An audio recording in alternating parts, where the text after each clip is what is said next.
PSC अभ्यर्थी अविनाश कुमार जो कि पीटी परीक्षा पास है, उन्होंने अपना आमरण अनशन अभी तक नहीं तोड़ा है। अपनी तबीयत बिगड़ जाने के कारण उन्हें आज एम्बुलेंस से अस्पताल ले जाया गया था, लेकिन हॉस्पिटल से डिस्चार्ज होते ही फिर से वह आमरण अनशन में बैठ गए और उन्होंने कहा कि जब तक जान है तब तक मैं यहाँ बैठे रहूंगा। जतिन दास जैसे स्वतंत्रता सेनानी भी 64 दिन बैठकर शहीद हो गए थे। अगर झारखंड को बचाने के लिए शहादत होना पड़े तो मैं वो भी देने के लिए तैयार हूँ। आइए सुनते हैं अविनाश की कहानी, उन्हीं की जुबानी। तो आज आपको मतलब हॉस्पिटल ले जाया गया क्योंकि आप प्री क्लियर है, तो अभी भी आपका हौसला, आपको नहीं लगता आप कुछ खा पी लेना चाहिए, अब अनशन हटाना चाहिए अब? नहीं, बिल्कुल नहीं, क्योंकि ये अनशन जो मैंने किया है ये सच्चाई की जीत के लिए किया है, अहिंसा के मार्ग पे चल के किया है और पूरी शांतिपूर्ण तरीके से किया है। और मुझे काफ़ी प्रेरणा मिला इस अनशन से, क्योंकि जुल्मी जब जब जुल्म करेगा सत्ता के गलियारों से, चप्पा चप्पा गूंज उठेगा इनकलाब के नारों से।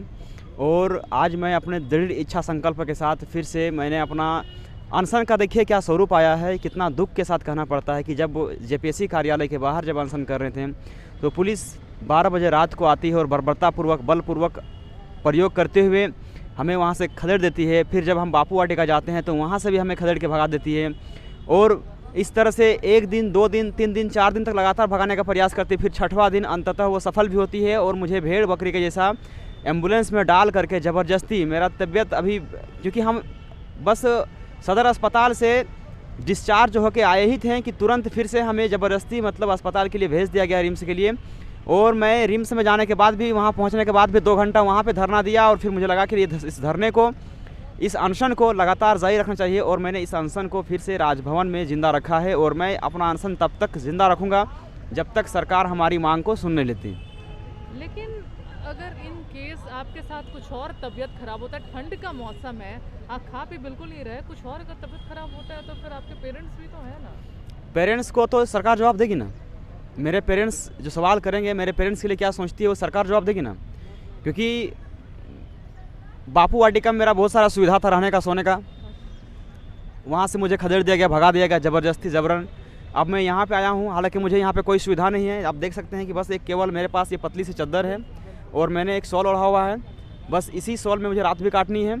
और इसीलिए मैं बिल्कुल भी नहीं घबरा रहा हूँ कि मेरे साथ क्या होगा। मैं इस चीज़ के लिए मैंने आमरण अनशन नहीं किया था, क्योंकि मैंने आमरण अनशन से शुरुआत किया था क्योंकि लगातार झारखंड में जो बेरोजगारी है, भ्रष्टाचार है, इन तमाम गड़बड़ियों को, महाघोटालों को दूर करना है। जेपीएससी किस तरह से लगातार मनमानी पे मनमानी कर रही है, एक ऑटोनोमस बॉडी होने के बाद भी सरकार उन पैरवी पुत्रों का हिफाजत कर रही है, संरक्षण कर रही है।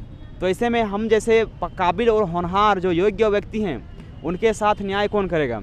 और ऐसे झारखंड में लाखों बेरोजगार युवा बैठे हुए हैं जिनके लिए मैं यहाँ पे धरने पे बैठा हुआ हूँ। अगर इनके साथ की जान चली जाती तो मतलब जान भी आप देने के लिए? बिल्कुल मैं तैयार हूँ अपनी जान देने के लिए। मैं घर से यही ठान के निकला हुआ हूँ कि इस बार चाहे जो हो, ये आर पार की लड़ाई है। बेरोजगारी से आत्महत्या करने से अच्छा है कि मैं बहादुरी के साथ डट के इस सरकार के साथ सामना करके मरना चाहूँगा। आप जब यहाँ पे अनशन करने आए तो परिवार वालों की क्या प्रतिक्रिया थी? उन्होंने आपको रोकने की कोशिश की? प्रसाद क्या उनका क्या रवैया क्या था उनका? रोकने की तो कोशिश की थी, लेकिन जब मैंने सारी सच्चाई से, सारी वास्तुस्थिति से जब अवगत कराया तो उन्होंने साफ कहा कि जाओ, इस समय तुम्हारी ज़रूरत है। अगर तुम इस चीज़ की शुरुआत नहीं करोगे तो फिर आने वाले समय में जितने भी नेता हैं, मंत्री हैं, उनका मनोबल और चरम उत्कर्ष पे पहुंच जाएगा। यानी परिवार का पूरा सहयोग मिल रहा है? बिल्कुल परिवार का पूरा सहयोग मिल रहा है और इसीलिए अगर मुझे कुछ होता है तो इसका जिम्मेदार केवल और केवल परिवार ही होगा। ये राज्य सरकार होगी। बिल्कुल। देखिए, रात में 1 बजे, कम से कम सुबह होने का भी तो इंतजार कर सकते थे, एक बात कहने का है।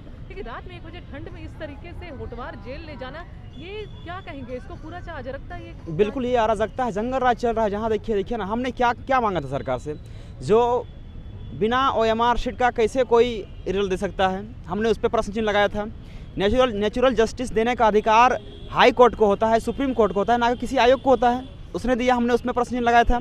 और हमने मांग किया था, बहुत सारा मांग, नया नियोजन नीति नहीं है, नियमावली नहीं है, पंचायत सचिव की वैकेंसी को आपने पेंडिंग करके रखा हुआ है। तो बहुत सारा मांग है हमारा और सब के सब जेन्युइन मांग है। और अपनी मांगों को मंगवाने के लिए हमने सरकार के पास ये सारी चीज़ों को रखा था, लेकिन सरकार ने बलपूर्वक रवैया अपनाया है। और सिर्फ इसीलिए ताकि आने वाले समय में मोराबादी बापू वाटिका का जो मैदान है वहाँ पे सरकार अपना वो 2 साल का जो वर्षगांठ मनाएगी, उसकी तैयारी के लिए कितना धूमधाम से खुशी मनाएगी। और हम झारखंड के जो वास्तविक योग्य अभ्यर्थी हैं वो रो रहे हैं, तड़प रहे हैं, बिलख रहे हैं। तो ऐसे में दुख है हमें, और इसीलिए मैं इस आमरण अनशन को अंतिम दौर तक लेके जाऊंगा।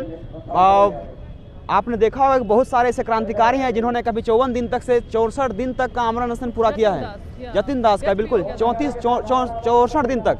तो मैं भी इस आंदोलन को अंतिम दौर तक पहुंचाऊंगा, क्योंकि ये लड़ाई छिड़ चुकी है और जब तक से न्याय नहीं होगा मैं यहाँ से डटने वाला, हिलने वाला नहीं हूँ। जिस तरीके से उठाए जा रहे छात्रों को, ये कहना गलत नहीं होगा, सरकार पूरी तरीके से सहमी हुई, डर गई है युवा बिल्कुल से। डरी हुई है युवा से, तब ना ये कर रही है। और मैं यहाँ पे एक अकेला निर्बल हूँ और निरास्त्र हूँ, मेरे पास कुछ नहीं है।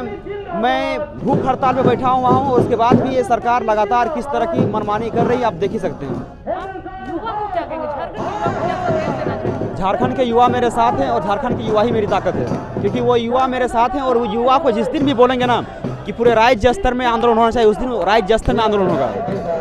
ऐसे ही तमाम खबरों के लिए आप देखते रहिए द नेटवर्क, जनता के लिए, जनता के साथ।